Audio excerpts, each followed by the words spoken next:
Courageous Warriors, Beauty from the Ashes, takes us on a journey with extraordinary women who are inspiring, thought-provoking, and, at times, brutally honest. I fall down, scrape a knee, let out tears, not because I'm weak. Hold deep the pain, so I can breathe. Get back up and be a girl like me. Losing your breasts, you go through a grieving process. It's a loss like any other loss in your life, whether it's a family member or child or animal or whatever. And I have this theory that all of that grief lives someplace within us. From the moment they got diagnosed, they got squeezed through a tunnel and shot out on the other side, and they have no idea how they even got there. I had this moment of blinding rage. Made sure that we were doing what I hoped would be the right thing for my wife, and it paid off. In fact, they used to say to me the first time around, "Wow, you've done your homework and you're asking questions people don't ask." Well, maybe they should start. I was in the hospital for my mastectomy, and my boyfriend left me. He's like, "I can't deal with this, I'm out." And if I could say this, that pisses me off. Because to me, that's a man who has no honor. But I know from studies that we can help. This is the diagnosis that is curable. Held deep the pain, so we could breathe. We lit a fire for girls like me. There's no surrender for girls like me. We lit a fire for girls like me.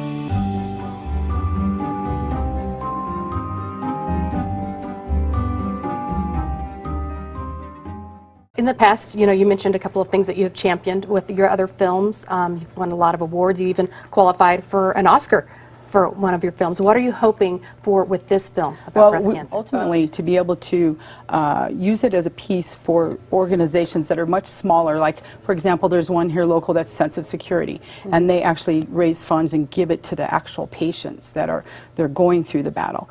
And there's those kinds of organizations across the country. We want to be able to screen the film, and they can charge and donate to those organizations. But also to take it to college campuses and high schools and things like that. Because I heard something the other day, breast cancer, everybody knows about that. Well, maybe on the peripheral, but I think there's a demographic that's lost within the 20 to 35 range.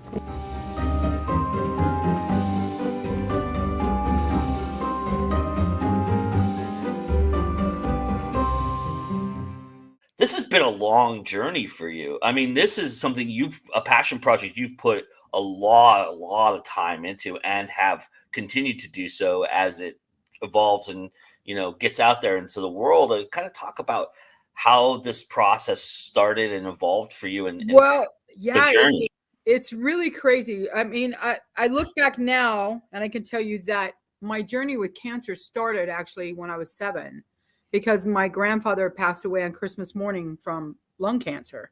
Oh. And then our family actually worked with the City of Hope in Southern California and raised funds with them. My aunts and my grandmothers, my mom put together a cookbook for the City of Hope to raise funds for Hope Village there.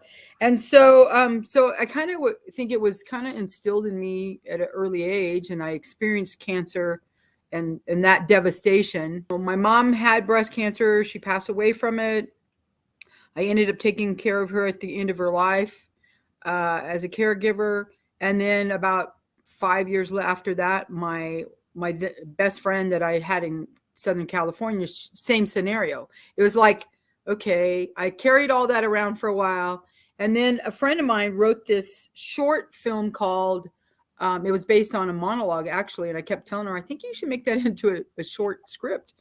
It was called The 24-Hour Intimate Position. And it was about a young woman finding herself, losing these odd jobs to only land in the most unlikely job of fitting other women her age in their 20s and 30s for mastectomy bras. Mm. So it started me thinking when I met all these incredible women at this store called Treva's, which she'd been in business for like 30 years. That's what all these women had been doing. And I kept thinking, I need to make a story about them. And then I would go and sit with them and they would tell me all these incredible stories about these women. And they said, no, we think you need to tell their stories. So I said, okay, well, maybe. Because I knew the title was going to be Courageous Warriors, A Beauty from the Ashes. I just knew and it's more than just that because it's actually growing into some other things now. But I said, here's what I'm going to have you do. I want you to make me a list of like your top amazing stories that you've shared with these women. You reach out to them and make sure it's okay because I don't want to like cross the line with any, HIPAA or any of that kind of stuff. Yeah. And so, as people started saying yes, they'd say, yeah, we'll have her call us. So I'd call. I'd be on the phone for hours listening to these amazing stories and what they've learned and all this. And they'd say, well, you need to meet so-and-so. And then I'd go like 10 people deep. And then that person say, well, you need to know the person that I started with. And it just grew. And so I interviewed over 100 people.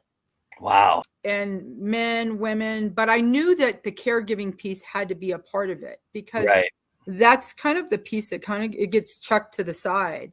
Yeah. But it's just as devastating. Courageous Warriors, Beauty from the Ashes, lets you know that it's possible to get through cancer and how much you'll not find it as a gift, but you'll find it as an inspiration and a reason why you were given the opportunity to go through it and to be even better as a person.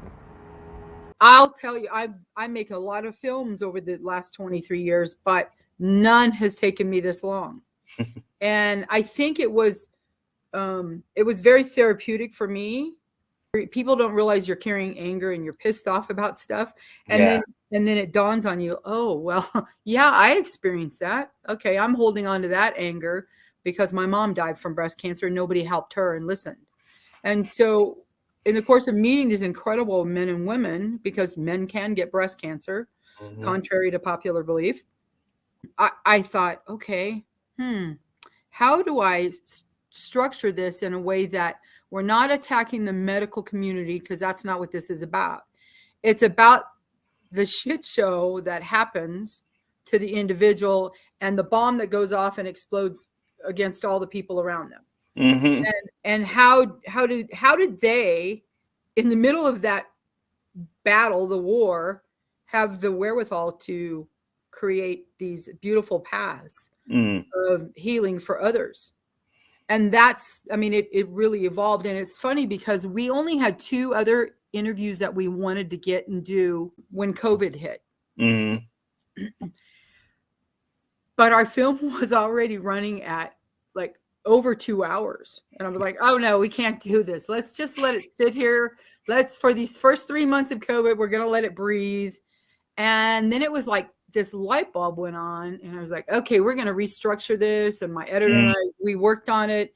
We were able to get the 2 interviews that we needed, which were medical professionals that could kind of sew some pieces together for us. Yeah. And I think it's very important in this film. Actually. It really is. And it's not a film that is telling people what to do. It's telling them, here's what these people did for themselves, and here's what they created for others to benefit from. And that's the beautiful part, So, it's now, it took us over 3 years, and now we're going into the 4th year, and people think, oh, they made the film, they're done. No, you're not. You're trying to get it out there to the audience, right? Even this morning, I had somebody sent me a note on Facebook saying, I have a friend going through this, and I had lost another friend.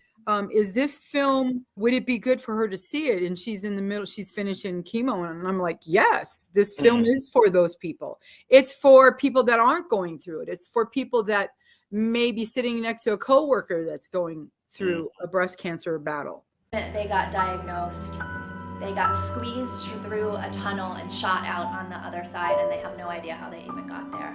And no two breast cancer battles are the same. Yeah. I was just at my oncologist that day, and they didn't feel it.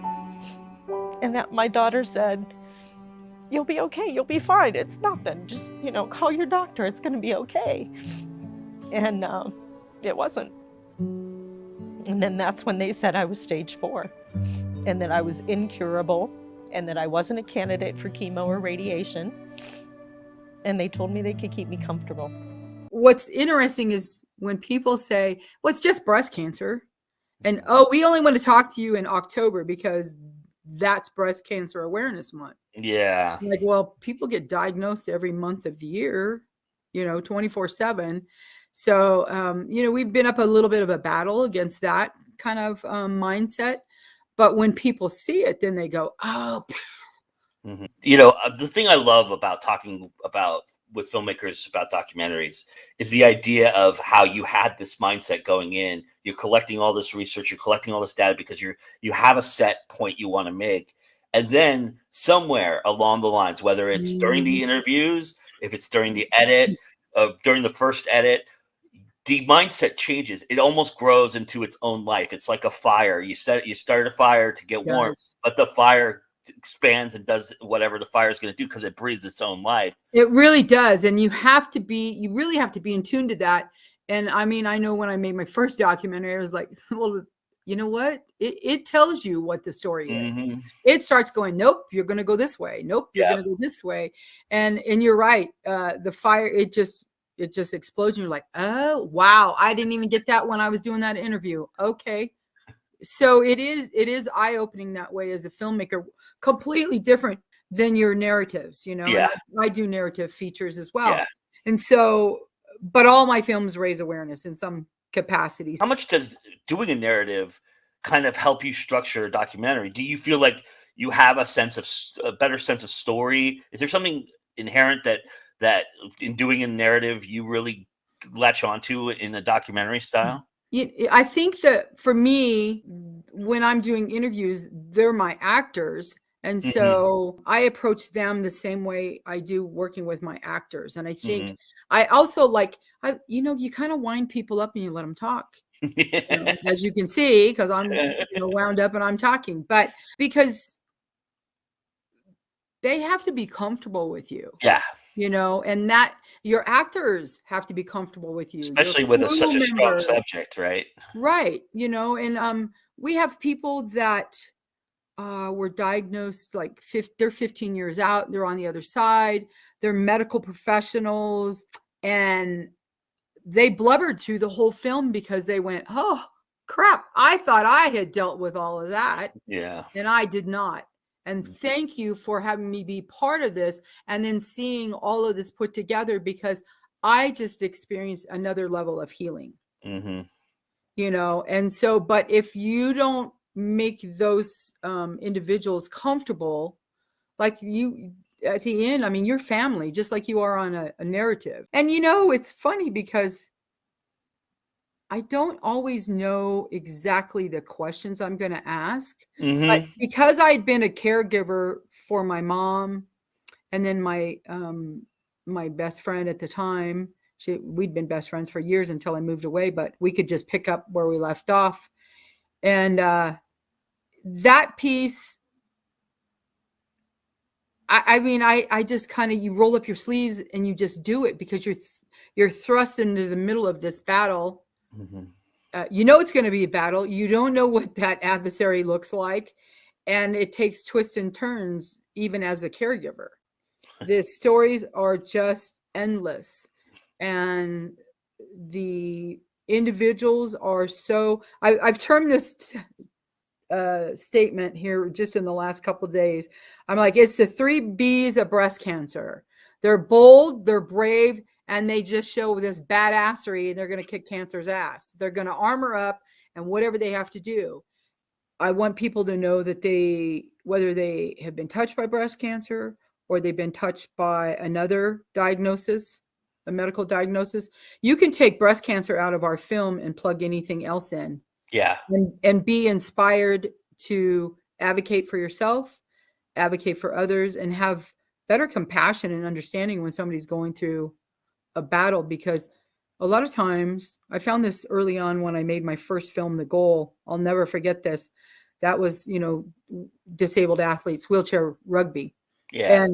And I remember the quadriplegics telling me, just ask the question. We would rather you ask the question and sound stupid than sit and stare at us and be uncomfortable for everybody. And so I find that approach in regards whichever subject you're delving into.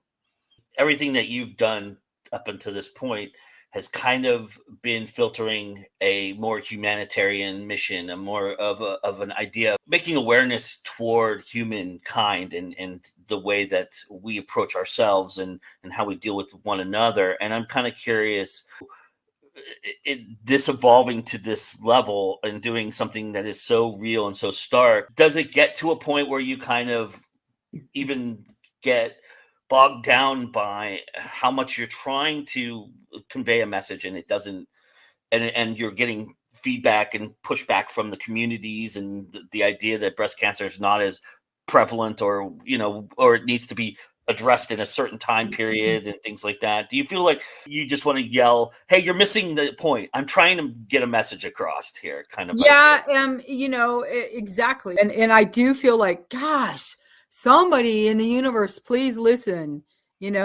I've seen it in small amounts of what happens when people see the film and how it impacts them. That's the most incredible feeling as a filmmaker, when you stand in the back of a theater of a screening and you hear people, they're getting it. What's interesting, we've gone to a couple big entities to ask them to sponsor the evening and the event.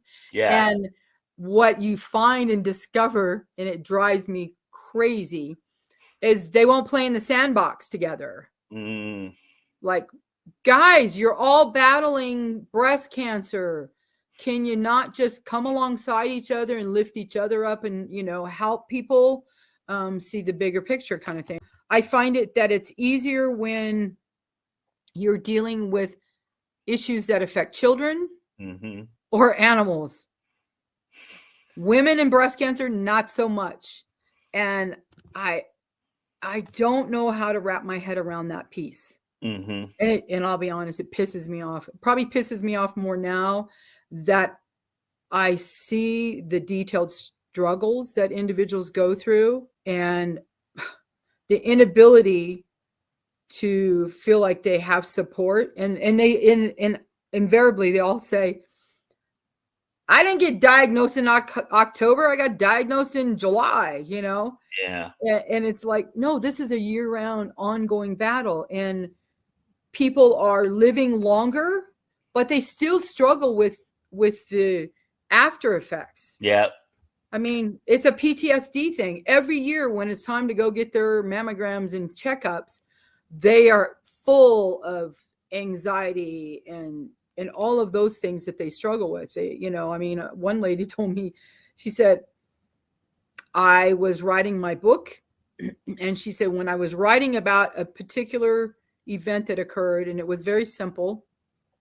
A neighbor had brought over some food frozen in a Tupperware container.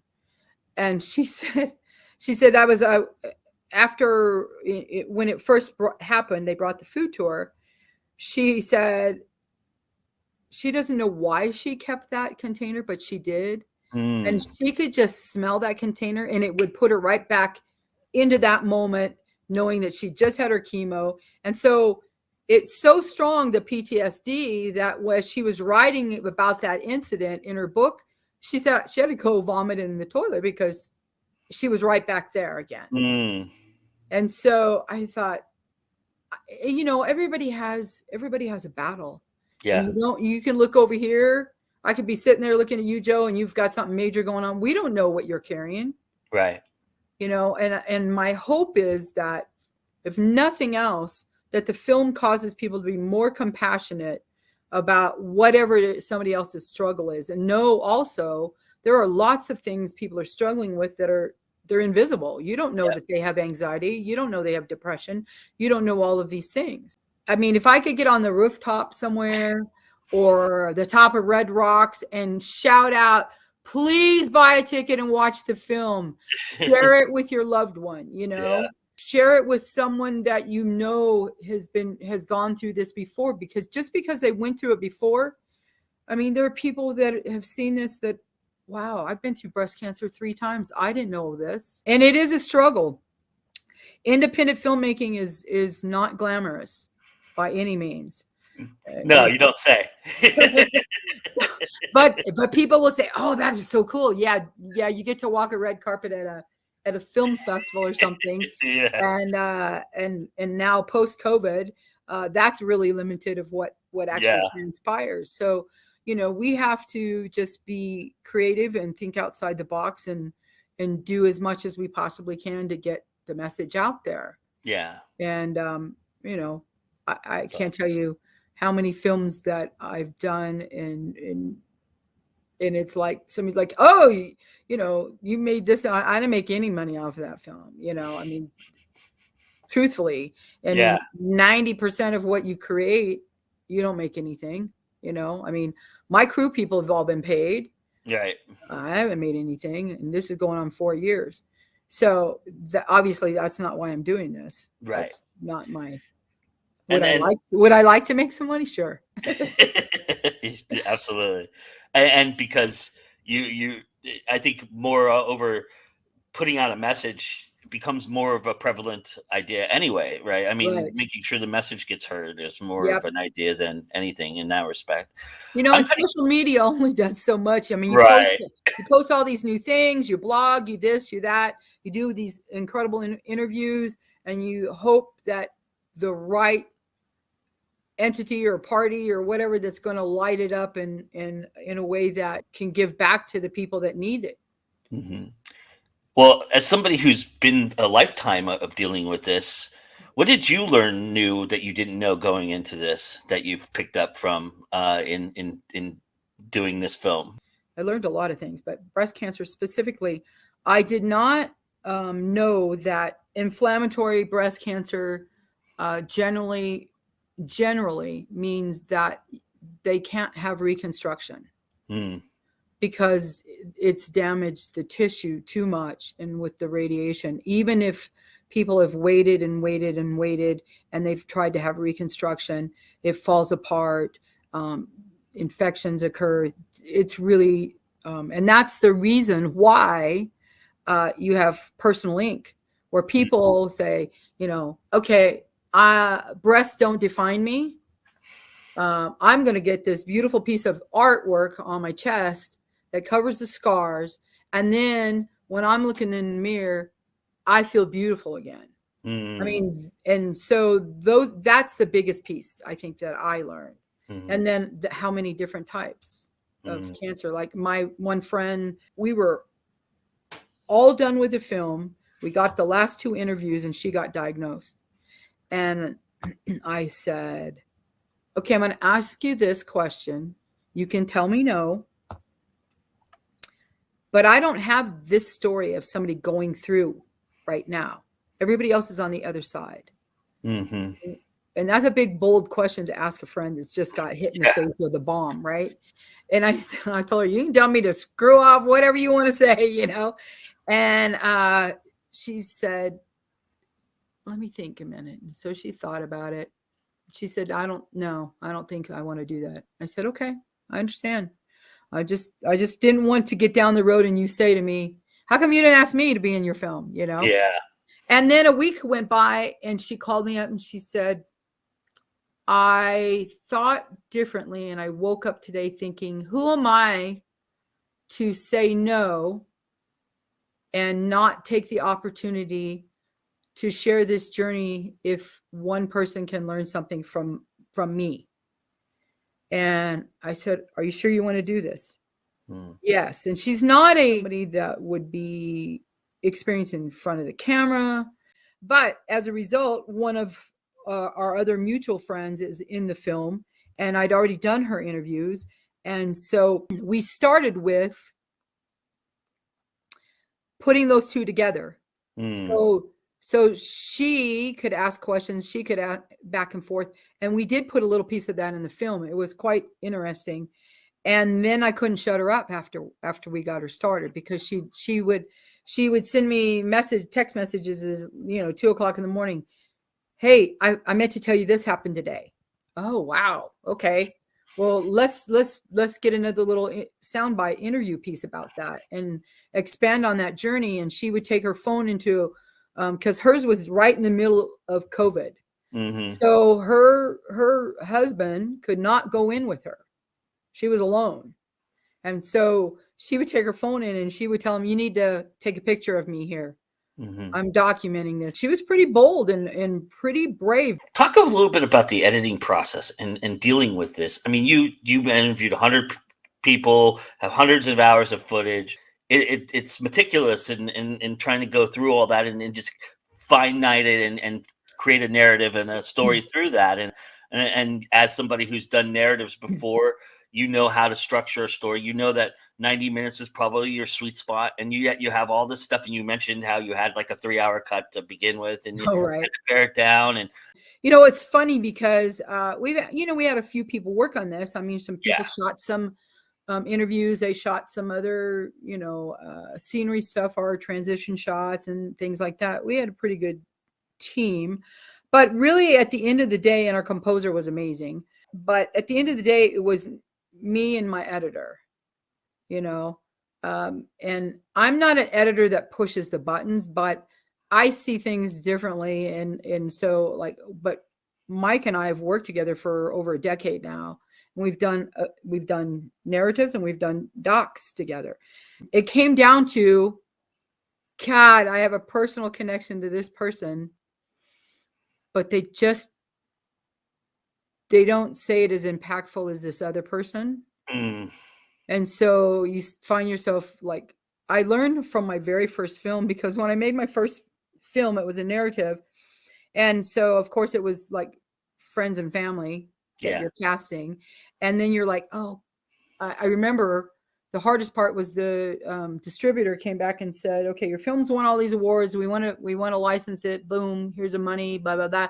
But we need 90 minutes. My film that won awards, my first film, was 1 hour and 56 minutes. Yeah. My first film out the door, I'm thinking, what the hell does that mean? What do you mean I got to cut my film down? After that experience, I've never had that experience again, because that was too painful. So, because I didn't want to kick out my friends that had put themselves up on the screen, Yeah. So of course I compromised with the distributor on that one. But what it's caused me to do is really look at the details of who says it best, who has a better on-screen presence, who's raw, who's holding back and who's not. And that was the hard part. What do you love about being an indie filmmaker? Each time I make a film, I get a new education. And that's it in a nutshell. I mean, I know things that people say, how do you know that? I mean, I didn't go to college. I didn't go to film school. And this has been my college. It's been my education. I don't think I was on the path I was meant to be on. I didn't feel like my life was me. I didn't feel like I was doing anything that felt like it fit. And as soon as that all changed, and as soon as this new direction opened up to me, my life just unfolded in front of me the way I felt it was supposed to. The amount of trauma that you go through, and worry and fear of recurrence for a lifetime, statistically, it's a lot tougher. I mean, you can no longer get life insurance. I mean, there's reminders that you're just different now. And you have this stigma on you. Love it or hate it, it's there.